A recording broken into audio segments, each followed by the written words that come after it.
Assalamualaikum warahmatullahi wabarakatuh.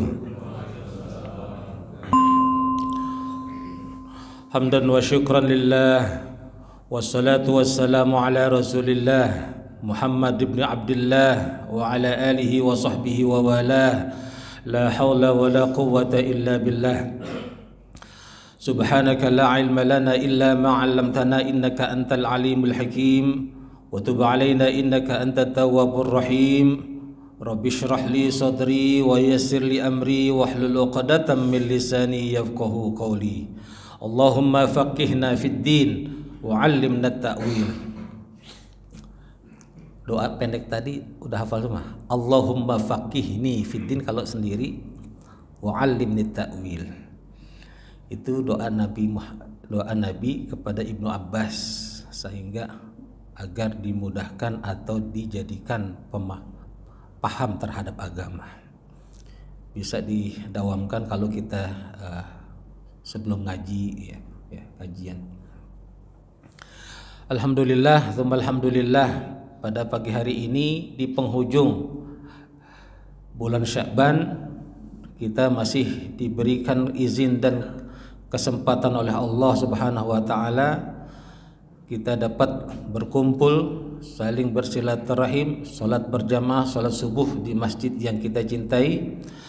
Mudah-mudahan Allah tetapkan iman Islam kita sampai sakaratul maut menjemput kita, dan kita diwafatkan dalam keadaan husnul khatimah, dalam keadaan baik, dengan cara yang baik, di tengah-tengah orang baik, di tempat yang baik, dalam keadaan perilaku kita yang baik. Amin ya rabbal alamin. Pada pagi hari ini kita sebagaimana biasa melanjutkan kajian kitab adab, merujuk atau mereferensi kepada kitab At-Tibyan fi Adabi Hamalatul Quran, karya dari Imam An-Nawawi Ad-Dimashqi yang hidup pada abad ke-6 Hijriah.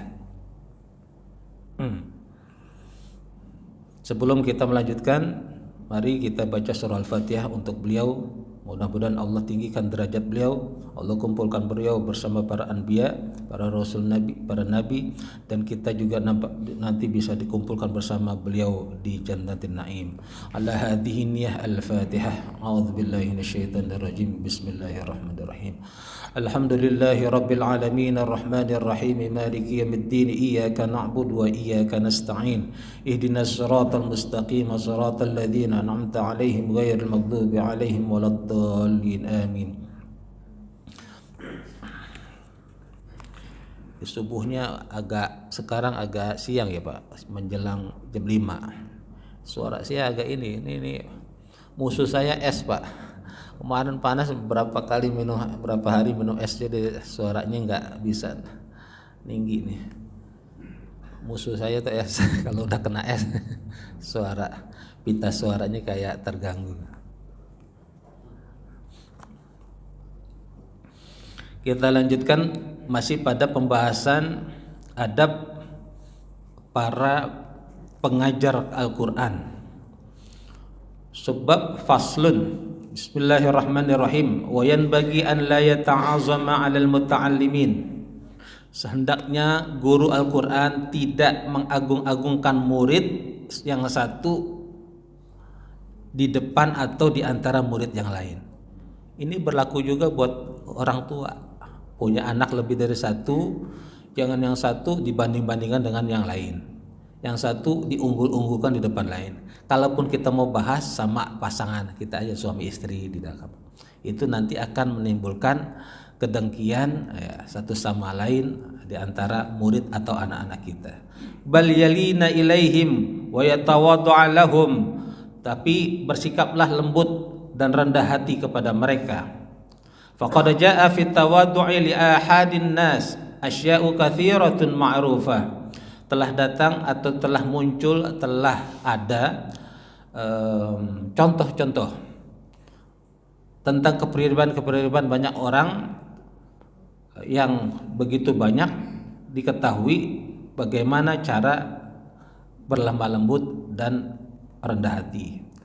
Fa kaifa bihaula'i alladziina hum bimanzilati auladihi ma'a ma lahum ini kalau ada yang megang kitabnya itu kurang lam tuh, ma'a ma lahum, harusnya di situ hum doang tapi harusnya ada la-nya. Alaihi minal istighal bil Quran ma'a ma lahum alaihi min haqqis suhbah wa taraddidihim ilaihi. Kalau kepada orang lain kita disuruh tawadhu, suruh lemah lembut, bagaimana lagi kita kepada anak-anak kita, murid-murid kita yang mereka istighal bil Quran, mereka sibuk sehari-hari dengan Quran. Bukankah dia punya anak sekarang, Pak? Saya makanya agak iris ya, karena pondok pesantren sekarang banyak yang mahal, termasuk pondok pesantren Quran. Di tengah-tengah di akhir zaman ini, di mana-mana usia-usia anak-anak sibuk di sana sini nongkrong sana sini, lalu sibuk dengan gadgetnya, tapi masih ada anak-anak yang mau belajar Quran saja sudah untung, sudah bagus. Maka jangan pernah dipersulit, termasuk bikin biayanya mahal-mahal. Min haqqi suhbah wa taraddudihim ilaihim, apalagi dia mengunjungi kita sebagai guru pengen belajar Quran, jangan pernah ditolak kecuali pada hal-hal tertentu. Faqad jaa 'anin nabi annahu qala, telah datang asar atau hadis dari Nabi sallallahu alaihi wasallam, beliau bersabda, layyinu liman tu'allimun wa liman tata'allamuna min. Bersikaplah lembah lembut kepada murid-muridmu, kepada siapapun yang belajar kepadamu, dan kepada siapapun yang mengajarimu. Dua, Pak. Kalau kita jadi murid, bersikap lemah lembutlah kepada guru kita. Kalau nanya jangan ngetes. Nah, banyak orang nanya di majelis-majelis pengen ngetes. Itu kalau di Imam Ghazali nanti di kitabnya Bidayatul Hidayah dikecam oleh Imam Ghazali. Nggak boleh begitu, Pak, adabnya. Gitu. Beda nanti teman debat, beda Pak jidal. Kalau kita jadi belajar, kita nanya, adabnya bertanya, bukan berdebat sama guru. Gitu. Kalaupun mau debat, itu ada levelnya. Saya kadang kalau pengajian gini, orang nggak pernah ngaji fikih, tapi tahu-tahu nanya berdebat dengan kita, maka berlaku tarkul jawab alal jahil jawab, berlaku itu. Meninggalkan nggak menjawab perdebatan itu dengan orang yang nggak selevel atau jahil, itulah jawabannya. Ngapain kita terus? Kalau kita mau berdebat tentang Quran, sama-sama ahli Quran, itu bisa baca Quran nggak, hafal Quran nggak, baru selevel. Nah ini nggak pernah ngaji mau debat agama, dia baru ngaji kemarin, baru belajar ngaji 1 tahun. Gurunya baru 2, bukunya baru 3, baru buku 3 gitu, Riyadus Shalihin, Arba'in Nawawi, sama Fathul Qorib, ngajak debat fikih. Jadi nggak level. Banyak orang gitu, ya. Yang kedua tuh nggak boleh kalau bertanya sama guru tuh banding-bandingin, nggak boleh. Ustadz kan tadi ngomong begitu. Tapi saya dengar Ustadz ini ngomong begini, gimana Pak? Itu nggak boleh tuh Pak. Adabnya nggak boleh. Cukup kita tahu, oh Ustadz ini Syekh sana ngomong begini, saya ini. Kita ngambil kesimpulan aja. Itu adabnya. Layyinu liman tu'allimun wa liman tata'allamun, amin. Begitu juga jadi guru, gitu ya. Lemah lembut. Sebelumnya kita berdibahas pasal, kalaupun anak-anak apalagi masih kecil, dari dalam kecil masih ada kesalahan-kesalahan ya. Jangan sampai dipukulin, apalagi disundut rokok tuh. Dikediri, pengasuhnya ditanya cengenges, aduh. Enggak layak disebut ustadz apalagi kiai. Tangkep itu. Mati Pak. Nyawa orang kayak main-main. Makanya saya sering kadang bahasanya. Banyak orang begitu anaknya di pesantren dimasukin pesantren baru nanya, Ustadz, anak saya di pesantren A, bagus nggak tuh? Ya nggak tahu, ente yang masukin. Nanya udah masukin gitu Pak. Sama namain anak, udah ngasih nama baru nanya artinya. Dia ngasih tahu nama tapi dia nanya gitu. Ya kalau mau minta masukan sebelumnya masukin. Maka hati-hati Pak Bu, masukin anak, niat ibu bapak udah bagus mau masukin anak ke pesantren biar ngaji agama, tapi hati-hati, memang di akhir zaman ini banyak orang mengatasnamakan agama tapi untuk memetik keuntungan pribadi. Ya, tidak terkecuali yang menamakan pondok pesantren, Al-Quran dan sebagainya. Saya melihat kok banyak panti-panti asuhan cuma mengeksploitasi anak-anak yatim panti asuhan lalu dengan kata panti asuhan Quran. Begitu saya pernah masuk nanya-nanya, "Dek, kamu udah berapa tahun di sini?" 3 tahun. Saya lagi dengerin baca masih ngapalin At-Thariq katanya. 3 tahun baru ngapalin At-Thariq, ngapain aja? Itu Pak. Tapi ntar disuruh minta-minta sumbangan di pinggir jalan. Wa an Ayyub as-Sakhtiyani. Ini beliau ini karena pekerjaannya penyamak kulit. Ya, kulit ya, lalu makanya dikasih gelar As-Sakhtiyani rahimahullah taala. Qala yanbaghi lil alim an yad'a at-turab ala ra'sihi tawadu'an lillah azza wa jalla. Hendaknya seorang guru ahli ilmu, ini kiasan Pak ya, menaburi di atas kepalanya debu atau tanah sebagai simbol atau untuk agar dia tawadu di hadapan Allah. Jadi ilmu padi lah orang bilang gitu, ilmu padi. Ya, jangan sombong. Wa fawqa dzi ilmin alimun. Di atas orang yang punya ilmu pasti ada yang masih lebih pintar. Nabi Musa dulu pernah ngerasa pintar, Allah tegur lalu disuruh belajar ke Nabi Khidir. Jadi orang yang merasa pintar justru dialah sesungguhnya orang bodoh. Saya Pak kalau masih ada yang boyaya ini pengen lagi kuliah, pengen terus belajar. Kayak kita makin banyak baca buku kayak masih merasa kok banyak banget ilmu yang belum kita baca gitu. Jadi kalau orang-orang yang baru baca 2-3 kitab lalu banyak ngomong, ketawain aja Pak. Gitu, nggak usah ditimpalin, capek. Apalagi debatnya cuma pengen nyari apa? Masalah doang. Disuruh datang nggak mau gitu. Kayak ngaji, kalau niat ngaji datang gitu. Jangan ngomong di luar majlis gitu. Karena ngaji Quran gitu. Khairukum man ta'allamal Qur'an wa 'allamah. Dari Utsman bin Affan, Nabi bersabda, sebaik-baik kalian adalah yang belajar Quran dan mengajarkannya. Tapi permasalahannya sekarang orang yang nggak ngerti pengen ngajar, yang ngerti malas ngajar. Sekarang banyak begitu Pak. Yang nggak punya ilmu bikin pesantren. Ada teman saya yang menurut penelitian Pak, lebih dari 60% pondok pesantren kita tahfiz Quran yang punya itu nggak punya sanad Quran. Cuma dia punya modal atau dia orang populer lalu galang dana bikin pesantren cepat. Tapi banyak yang nggak punya sanad Quran, nggak hafiz Quran, tapi bikin pesantren. Itu rusaknya kita di tengah-tengah gitu Pak. Yang nggak ngerti ngajar. Saya masih dengar tuh guru nggak pernah guru Quran itu belajar anak-anaknya makharijul huruf ha dari dada dari orang yang pernah ngaji Quran tajwid Pak, mana ada makharijul huruf dari dada, paling ketawa aja gitu. Ngaji di mana itu,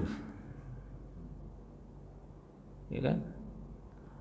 Maaf mungkin ustazahnya ibu-ibu kalau ngaji ya baca Yasin pakai mic keluar baca Yasin, ya-nya yang panjang, banyak yang masih salah. Coba lihat Quran, sin-nya yang lebih panjang bukan ya-nya. Ya-nya itu cuma 2 ketukan. Yasin, sin yang lebih panjang. Ya-nya itu barisnya diri, sin-nya seperti alis. Sinnya itu bukan ya-nya yang lebih panjang, udah salah pakai mic lagi, malu gitu dengar. Kalau orang gini Pak, ada kesalahan Quran tuh ada namanya lahan, kesalahan, ada khafi, ada jali, kesalahan yang tersembunyi dan yang jelas. Kalau yang jelas yang orang awam juga tahu Pak, Bismillahirrahmanirrahim, orang awam juga Ngaji di mana rajim gitu. Tapi kalau yang khafi itu yang tersembunyi hanya orang yang paham Quran yang tahu, Pak. Yang awam mungkin ngangguk-ngangguk aja suaranya bagus, tapi secara makhluk salah gitu. Yang tahu siapa? Ahli Quran. Kuping kita yang tahu nih enggak ini, Pak. Gitu. Iya gitu. Saya sering, anak saya itu 3 orang ngaji, kalau bisa baca Quran di rumah alhamdulillah semua. Jadi kalau sambil saya ngetik apa, saya dengar ngaji, entar saya teriak dari luar, ya salah panjang, saya nanya kok tahu sih nggak pernah lihat Quran, kita udah ini aja Pak gitu. Maka penghafal Quran juga bahkan tahu Pak, dia ada di sebelah kanan apa sebelah kiri, ada di tengah apa di atas apa di bawah. Itu kayak Ustadz Hadi Hidayat. Cuma kan pas begitu Ustadz Hidayat cerita, itu orang tercengang, wah hebat. Sebenarnya para hafiz Quran rata-rata tahu.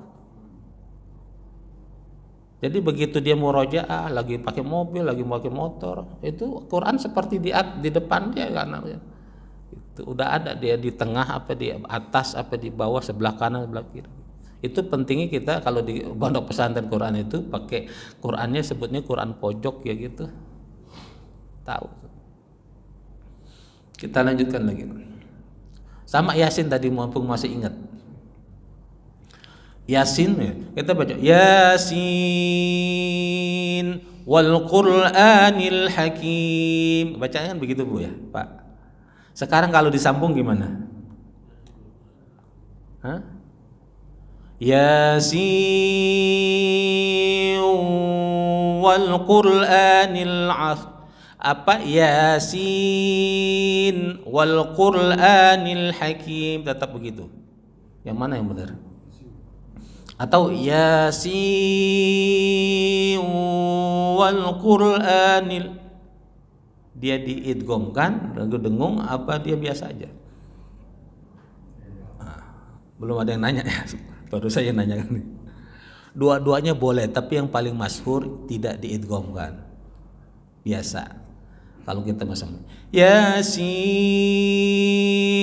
wal Qur'anil Hakim gitu, Bu.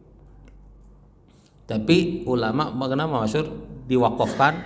Karena ada mukjizat tertentu pada huruf-huruf hijaiyah pembuka awal-awal surah, seperti alif lam mim, alif lam ra gitu.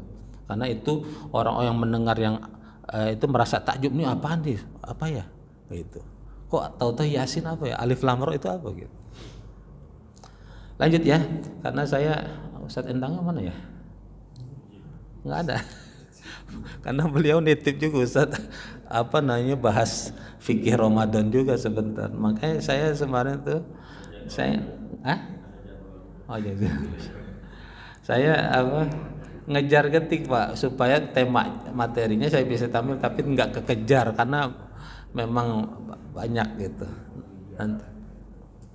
Faslun, selanjutnya sebab wayan bagi an yu'addabal muta'allim ala tadriji bil adabis saniyah. Hendaknya guru-guru mengajarkan muridnya secara bertahap adab-adab yang mulia, adab-adab yang disunahkan, wa syiyamil mardiyah, dan perilaku-perilaku yang disukai atau diridhoi, wa riyadati nafsihi bidaqaiq al khafiyah, melatih anak-anak muridnya termasuk dirinya untuk punya amalan-amalan tersembunyi gitu.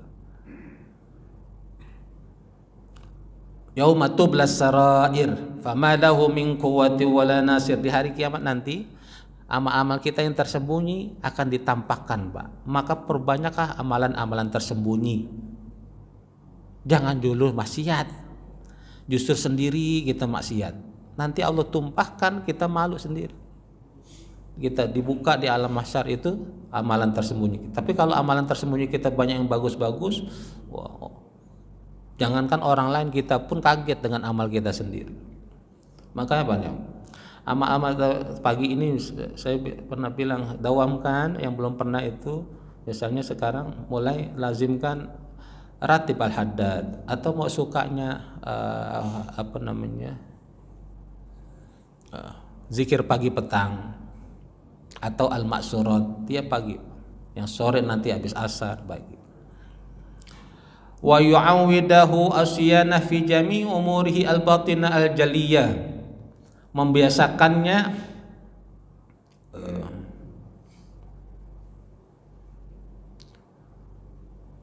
mempertahankan segala amalan-amalan yang tampak maupun yang tidak tampak, yang kelihatan maupun yang tidak tampak. Wa yuharridahu, lalu memotivasinya bi aqwalihi wa af'alihi al-mutakarrirat 'alal ikhlas was-sidqi wa husnil niyat, memotivasi murid-muridnya dengan ucapan, perbuatan yang terus-menerus disertai dengan keikhlasan, kejujuran dan niat yang baik.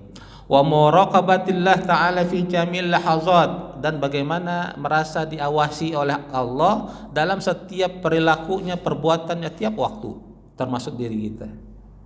Kalau udah bisa seperti itu berarti udah ihsan, Pak. Kita di mana-mana kita selalu melihat Allah. Orang yang udah begitu, Pak, nggak mungkin maksiat, nggak mungkin berjudi, nggak mungkin bohong, nggak mungkin korupsi kalau orang sudah di mana-mana melihat Allah. Wa yu'arifahu anna bidzalika tanfatihu alaihi abwabul ma'arif, dan memberitahunya bahwa sesungguhnya hal-hal itu yang tadi amal-amal tersebut tadi yang disebutkan semua dapat membuka pintu-pintu pengetahuan, ma'rifah. Pengetahuan ini bisa yang tersembunyi maupun tidak tersembunyi. Wa yansyarihu sadrahu, dapat juga melapangkan dadanya untuk menerima ilmu. Wa tatafajjaru min qalbihi yanabiul hikam wal lataif, dan dapat memancarkan dari dalam hatinya. Yanabi itu jamak dari manba, mata air hikmah dan kelembutan. Kalau punya amalan-amalan tersembunyi tadi dapat memancarkan dari hati kita, Pak, mata air hikmah, mata air kelembutan. Kan orang bilang apapun yang diomongin itu adalah ejawantahan dari dalam hatinya. Jadi orang yang hatinya banyak amalan-amalan, insya Allah omongan-omongannya lembut, baik-baik. Wa yubarikullahu lahu fi ilmihi wa halih, dan Allah memberkahinya dalam ilmunya, dalam setiap keadaannya. Wa yuwaffaqu fihi fi af'alihi wa aqwalihi, dan Allah menuntunnya dalam setiap perbuatannya dan ucapannya. Faslun, yang terakhir, ta'limul muta'allimin fardu kifayah, mengajarkan murid-murid itu hukumnya fardu kifayah. Ya, orang-orang yang berilmu itu fardu, Pak, punya ilmu untuk menularkan atau mengajarkan kepada yang lain. Fa illam yakun man yasluhu lahu illa wahid ta'ayyana alaih. Itu kalau banyak ahli ilmunya dari satu kompleks, satu kampung. Tapi kalau cuma dia, Pak, maka hukumnya jadi fardu ain. Dia harus ngajar. Satu alam asri ini ahli Qur'annya cuma satu, maka yang satu ini wajib fardu ain hukumnya untuk ngajarin yang lain. Tapi kalau banyak fardu kifayah. Wa inna kana hunaka jama'atun yahsulu ta'limu bi ba'dihim. Karena yang satu itu bisa mewakili yang lain-lainnya gitu. Wamtana'u kulluhum, semua, kalau yang misalnya ada banyak guru ahli Quran, semuanya nggak mau ngajar, athimu, semuanya dosa. Hati-hati orang yang pintar ilmu nih, nggak mau bagi gitu. Tahu orang banyak butuh ilmu, baca Quran pengen diajari, lalu dia tahu diem aja gitu. Dosa. Wa in qama bihi ba'duhum, kalau salah satunya sudah ada yang melakukannya, saqatal haraj anil baqi, maka cukuplah yang itu mewakili yang lain. Wa in tuliba min ahadihim famtana'a, kalau dia diminta mengajar lalu ia menolaknya, fa azharul wajahin annahu la ya'tham. Ya, kalau misalnya guru yang banyak nih, sebagian udah ngajar, yang satu ini dia belum ngajar, diajak minta, dia nggak mau, ya nggak tahu, punya alasan tertentu, maka dia tidak berdosa karena sudah ada sebagian yang ngajar gitu. Lakinnahu yukrahu lahu, tapi itu dimakruhkan baginya. Dzalika idza lam yakun lahu udhrun, itu kalau dia tidak punya uzur. Kalau dia punya uzur dengan uzur syar'i, maka itu dimaafkan, dibolehkan. Wallahu a'lam bishawab. Sebagaimana pesan dari Ustaz Endang, walaupun beliau nggak ada, saya yang pesan malah nggak ada. Kemarin pada Jumat beliau gitu disicipin karena mau Ramadan. Kita beralih kepada temanya, diminta keutamaan bulan Ramadan dan amaliyahnya di dalamnya. Banyak. Saya ngeburu tapi sampai setengah 12 malam nggak nyampe juga, Pak. Jadi baru poin-poinnya. Keutamaan bulan Ramadan paling tidak ada 3. Apa yang saya kumpulkan. Ramadan itu dalam bahasa Arab adalah susunan dari huruf ro, mim, dod. Ramadan. Artinya panas, menyengat, membakar. Di kamus-kamus bahasa Arab dijelaskan begini. Karena bulan Ramadan itu biasanya terik matahari lebih menyengat, lebih panas, lebih membakar dibanding bulan-bulan lain.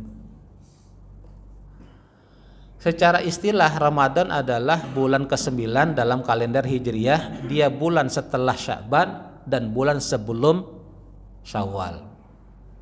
Diwajibkan umat Islam untuk berpuasa karena untuk membakar dosa-dosanya di bulan yang lalu. Gitu. Jadi bakar. Keutamaan Ramadan dibandingkan lain, pertama Nabi mengatakan Syahrul Rajab syahrullah, syahrul Sya'ban syahri, wa syahrul Ramadan syahrul ummati. Bulan Rajab adalah bulan Allah, bulan Sya'ban adalah bulanku, dan bulan Ramadan adalah bulan umatku. Di penghujung bulan Sya'ban Nabi pernah bersabda, qad atakum syahrul Ramadan, telah datang kepada kalian Ramadan, bulan syahrun mubarak, bulan yang pernah penuh berkah dari Allah, mewajibkan atas kalian semua berpuasa pada bulan itu. Semua pintu-pintu langit dibuka, pintu-pintu neraka ditutup, pintu-pintu surga dibuka semuanya. Ini bisa makna secara hakiki, juga bisa makna kiasi. Kiasnya bagaimana? Yang membuka dan menutup itu adalah kita sendiri, ya kan? Pintu-pintu neraka itu ditutup. Kenapa? Karena kita dalam bulan Ramadan menolak menjauhi segala maksiat. Kenapa pintu-pintu surga terbuka? Karena di bulan Ramadan itu kita isi semua dengan apa-apa hal-hal yang bisa dalam penting Allah tersenyum kepada kita. Allah meridhai semua amal kita, maka Allah membuka pintu surga untuk kita.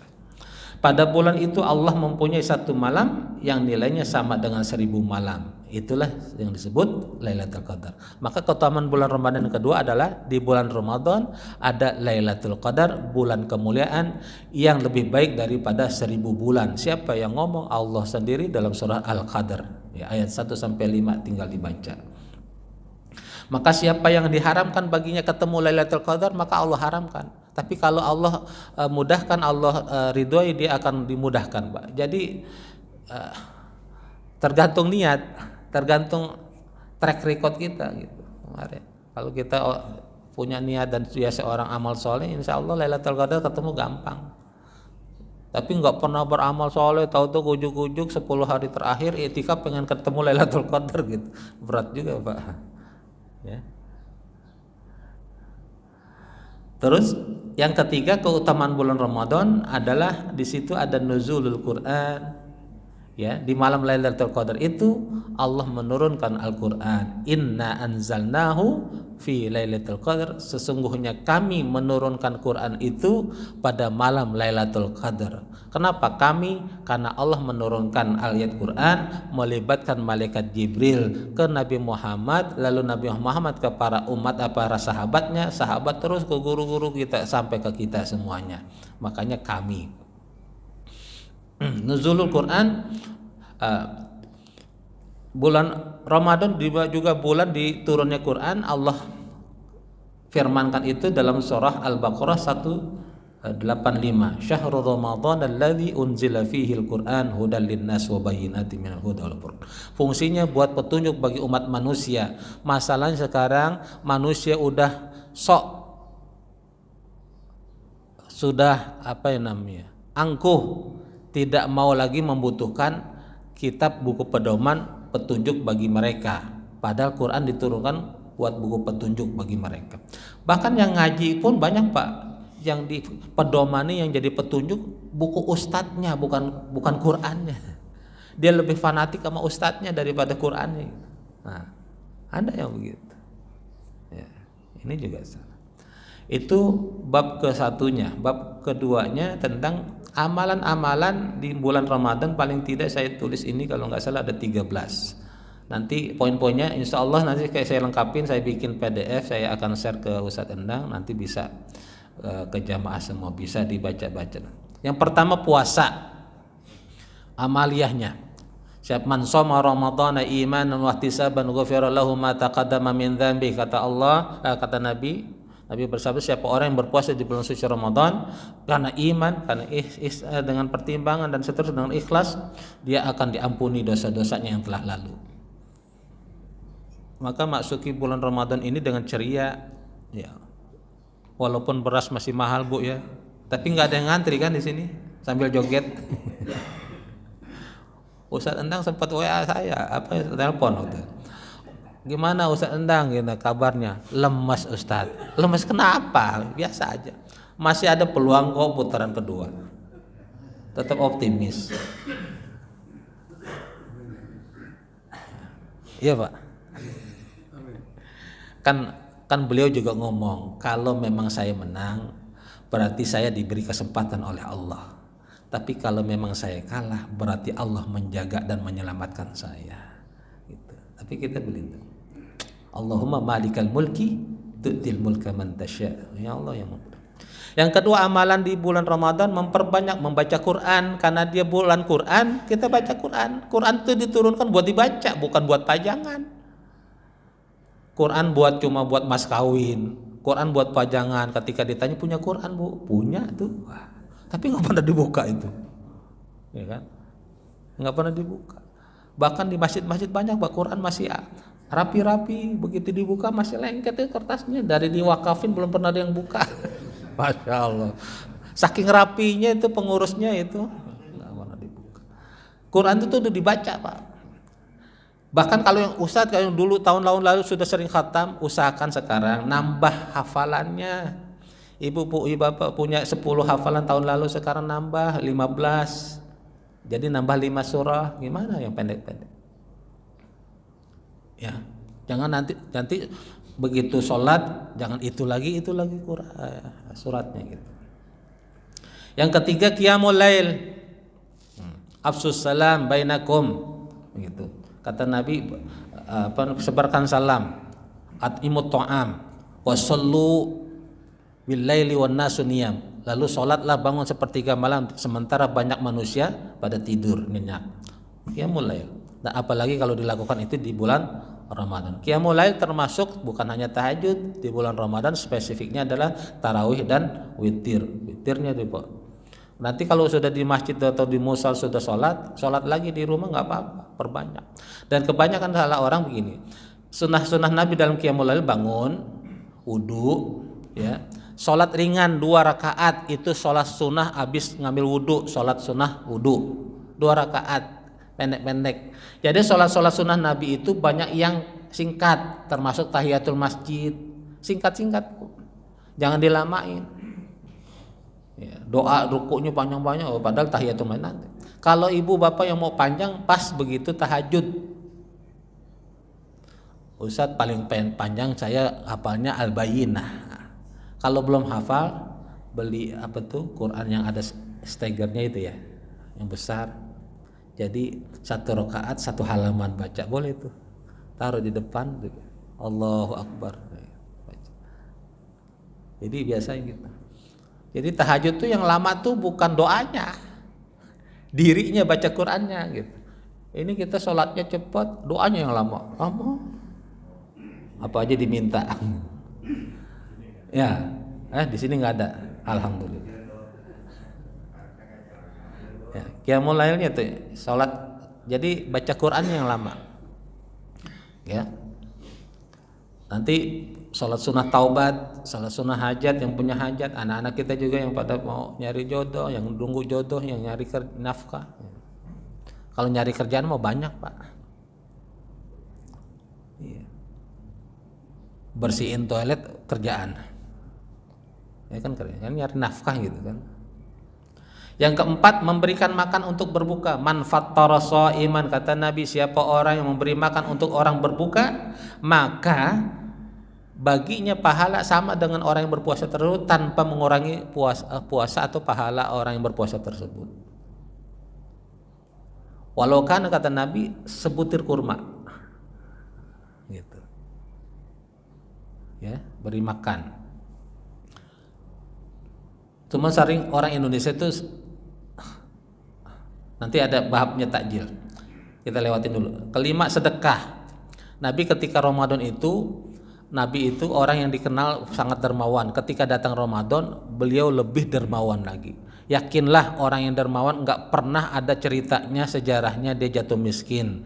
Yang pernah jatuh miskin justru sejarahnya ada diabadikan oleh Allah, orang yang pelit, bakhil, medit, kikir, koret, korun.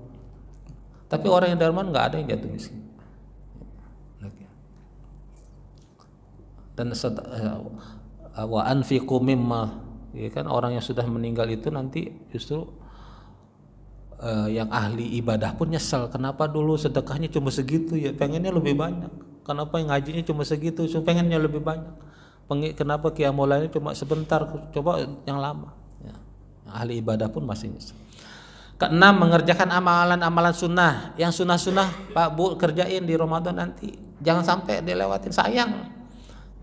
Yang sholat sunnah rawatib tuh qobliyah, ba'diyah, tahiyatul masjid, sholat sunnah wudu, sholat sunnah duha, sholat hajat, sholat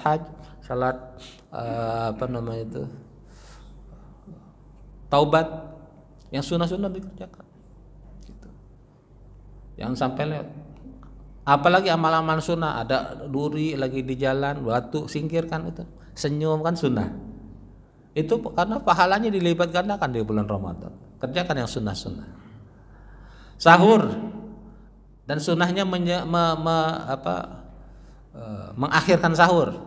Hadis Nabi mengatakan ketika ditanya kira-kira berapa jarak antara sahur sama waktu subuh, kira-kira ketika kalau kita baca surat ayat Quran 50 ayat, jadi emang agak mepet itu.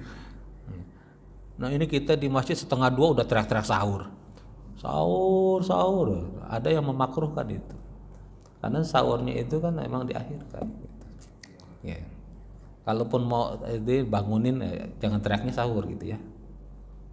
Sahurlah kalian karena tasahharu, sahurlah kalian, fa inna sahur barakah. Fis sahur barokah, karena di dalam sahur itu barokah, walaupun cuma seteguk air, walaupun cuma semangkok sup, ada ayamnya, ada nasinya, tempe. Karena memang orang lagi ngantuk-ngantuk disuruh makan emang susah Pak gitu kan. Apalagi anak-anak lah, ngantuk disuruh bangun gitu. Yang kedelapan, takjil. Nah, takjil ini artinya sebenarnya menyegerakan berbuka. Itu sunnahnya. Tapi di Indonesia jadi takjil itu makanan. Dijual takjil. Jualan takjil pinggir jalan jual. Takjil itu kan menyegerakan berbuka, bukan makanannya gitu.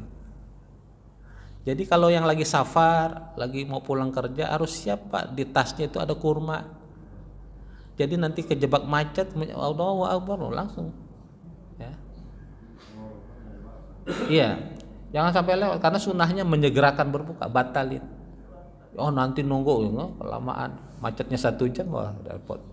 Jadi kalau kurma, sunnahnya lagi ganjil, 1, 3, 5, 7, kadang 7 udah banyak tuh. Udah nyelap, kalau orang Indonesia bilang udah nyelap ya. Kalaupun nggak ada kurma, kata Nabi, air putih. Kalau kita langsung kolak sama asinan. Sunnahnya lagi yang manis Pak ya. Ini langsung asinan yang udah asam pedes, gorengan. Yang ke-9, memperbanyak zikir, istighfar dan doa. Zikir. Orang yang nggak pernah zikir seperti rumah kosong, kata Nabi. Istighfar, man lazimal istighfar, siapa orang yang mendawamkan, membiasakan istighfar, maka Allah akan melepaskan dari segala kesusahannya. dan melapangkan baginya segala kesempitannya, dan Allah akan memberi dia rezeki dari arah yang nggak diduga-duga. Yang lagi ditunggu-tungguin nih kerannya kok macet terus, yang nggak ditungguin ngucur aja Pak. Ya kadang gitu Pak. Ada yang dikejar-kejar ditungguin ke Bandung, ke Surabaya, nggak ketemu tuh, nggak deal proyek. Tahu-tahu nggak lagi ditunggu, lagi mikir abis Isya, assalamualaikum Pak Haji, tahu-tahu ada orang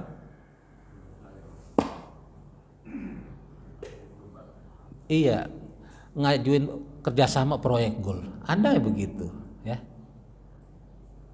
Itu bisa jadi mungkin buah dari istighfar, buah dari zikir. Yang ketiga, yang seterusnya doa. Orang banyak lupa doa. Kata Nabi dalam satu hadisnya, orang yang nggak pernah mau doa seakan-akan dia sombong, nggak butuh Allah. Jadi doa wal ibadah, doa saja ibadah Bu. Makanya ada orang-orang yang masih mengecam kita doa, dia diamin aja Pak. Orang kita bukan doa sama dia, ngapain kita repot, ya kan? Masih ada doa. Nah ini pasti ada yang banyak senang nih, yang ke-10. Hubungan suami istri malam. Dulu apa sih namanya, puasa itu sampai orang kalau dibolehkan itu, Ibnu Katsir tuh ketika jadi habis menerangkan ayat puasa lalu doa, Allah berfirman dalam surah Al-Baqarah 187 itu, uhilla lakum lailatas siyamir rafathu ila nisaikum hunna libasul lakum wa antum libasul lahun.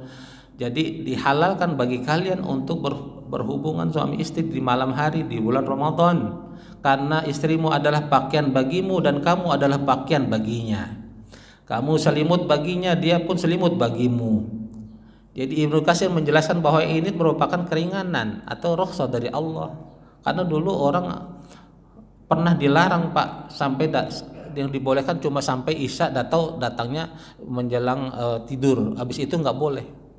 Akhirnya makan minum berhubungan suami nggak boleh, maksimal sampai Isya. Jadi orang udah capek, besoknya kelelahan. Maka turunlah ayat ini untuk menjawab permasalahan itu. Maka kadang kita jadi yang udah suami istri itu malas, karena capek gitu kan, udah kerja capek, puasa ditambah puasa, akhir malas. Yang istri juga udah masak ini masak itu capek, padahal itu sunnahnya tuh. Gitu. Jangan Allahumma lakasum tuh langsung juga Pak gitu. Allahu Akbar, Allahumma lakasum tuh langsung mah gitu. Nanti habis tarawih gitu. 11 umrah. Fa inna umrah fi syahri Ramadan. Ya, ta'dilu hajjatan, kata Nabi, sesungguhnya umrah di bulan Ramadan itu setara dengan haji. Di hadis lain tadi riwayat Muslim, riwayat Bukhari, inna umrah fi syahri Ramadan ta'dilu hajjatan ma'i, kata Nabi, umrah di bulan Ramadan seakan-akan bagaikan dia berhaji bersamaku. Nah, yang dengar hadis ini senang siapa? Arab Saudi. Nggak pakai diiklanin, itu Nabi yang langsung iklanin. Makanya Ramadan banyak orang umrah. Bahkan apalagi 10 terakhir itu makin mahal lagi Pak. Jadi yang punya kelapangan rezeki kalau bisa umrah di bulan Ramadan, nggak mesti di akhir Ramadan, di awal Ramadan. Kalau dia masuk Ramadan itu seakan-akan haji bersama Nabi, dan Nabi yang mengatakan itu, masya Allah. Gimana nggak kepengen kan haji sama Nabi. Ke-12 iktikaf. Nabi itu iktikaf sampai wafatnya beliau. Ketika beliau sudah meninggal, istri-istri beliau yang meneruskan kebiasaan Nabi iktikaf di masjid. Jadi bagi ibu-ibu boleh iktikaf di masjid. Nggak tahu di Jabar Rahmah ada ini nggak ya, qiyamul lail bareng. Saya itu di beberapa tempat termasuk di Cinere udah berapa tahun itu. Jadi 10 terakhir itu kita qiyamul lail dari jam 2 itu. Ya 8 rakaat. Gitu. Ya itu paling enggak setengah juz Pak ya. Setengah juz nanti baru baru sahur. Dan setelah qiyamul lail sunnah Nabi lagi ada waktu itu kita tiduran boleh Pak. Tiduran. Itu boleh. Sunnah Nabi itu. Ke-13 zakat fitrah, jangan lupa untuk menyempurnakan ibadah puasa kita di bulan suci Ramadan. Kata Nabi, farada Rasulullah SAW zakat al-fitri. Rasulullah mewajibkan kita untuk mengeluarkan zakat fitrah. Tuhratan lis-shaim wa tu'matan lil masakin, untuk menyucikan orang-orang yang berpuasa di bulan Ramadan dan untuk memberi makan fakir miskin. Maka dari hadis ini Imam Syafi'i mengatakan sebenarnya mustahik buat zakat fitrah cuma dua, yaitu fakir dan miskin. Kalau Imam Syafi'i gitu. Kalau yang asnaf atau bah 60 ada 8 asnaf itu zakat mal, tapi zakat fitrah cuma dua menurut beliau, fakir dan miskin, karena tujuannya menyucikan orang-orang yang berpuasa dan memberi makan orang fakir dan miskin. Ini banyakkan lagi praktik banyak salah Pak. Amil nih yang nggak ngerti agama, pengurus masjid, nauzubillah, mudah-mudahan di Jawa Barat nggak ada. Itu bagiin zakat fitrah, yang beras dibagiin orang, yang duitnya buat amil. Kan zakat fitrah ada yang pakai duit, ada yang pakai beras. Yang giliran duitnya amil, yang orang dibagi zakat fitrah. Dan yang dibagikan amil dulu, padahal amil asnaf keberapa? Ketiga. Kalau zakat fitrahnya itu habis ketika sudah baru asnaf kedua, fakir dan miskin, amil siap-siap pun nggak dapet, nggak apa-apa. Kan memang dulu lillahi ta'ala kerjanya. Jangan amil dulu dibagi. Amil dulu, baru sisanya orang. Ini yang salah. Demikian, ini poin-poinnya, saya mohon maaf karena saya mau lengkapi dengan dalil-dalil nggak keburu. Silakan jika ada yang mau dipertanya. Mudah-mudahan ini cukup untuk mengantarkan kita untuk menyongsong bulan suci Ramadan, apa-apa amaliyah yang dapat kita isi di bulan suci Ramadan nanti. Nah, ada yang mau ditanya nanti kitab At-Tibyan juga silakan. Silakan Bapak Ibu.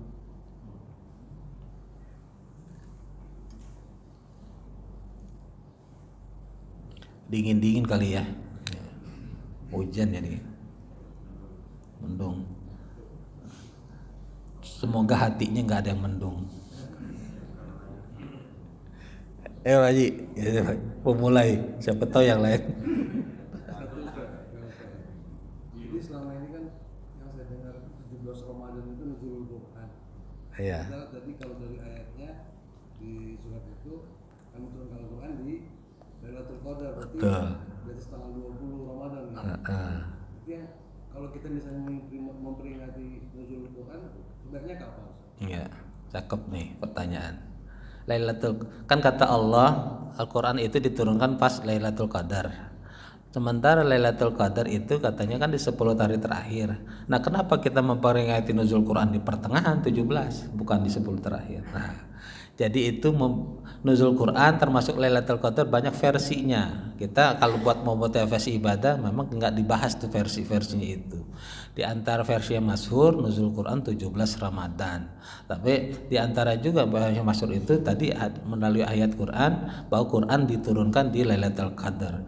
Ada juga pembahasan tidak bertolak belakang juga, ada ulama yang menjelaskan Lailatul Qadar perhitungannya ya ketika dulu sama kemari itu agak berbeda. Masalahnya sekarang juga orang bukan hanya meyakini Lailatul Qadar 10 hari terakhir, orang iktikafnya juga salah Pak. 10 hari terakhir di malam ganjil doang. Cuma gara-gara ada qaul ulama Lailatul Qadar itu di malam terakhir, di malam ganjil 10 hari terakhir.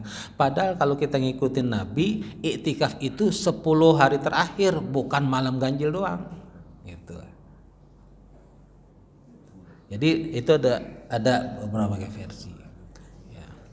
Yang penting kita bukan peringatan nuzul Qur'annya, tapi bagaimana setiap tahun kita baca Qur'an, iman kita nambah, kepercayaan kita nambah, ilmu kita tentang Qur'an nambah. Nah, Abdullah Darras, salah satu pakar Al-Quran, ada berasal dari Mesir, beliau mengatakan salah satu kemukjizatan Quran, setiap kali kita baca surat yang sama Pak, kita dapat merenung maknanya beda lagi.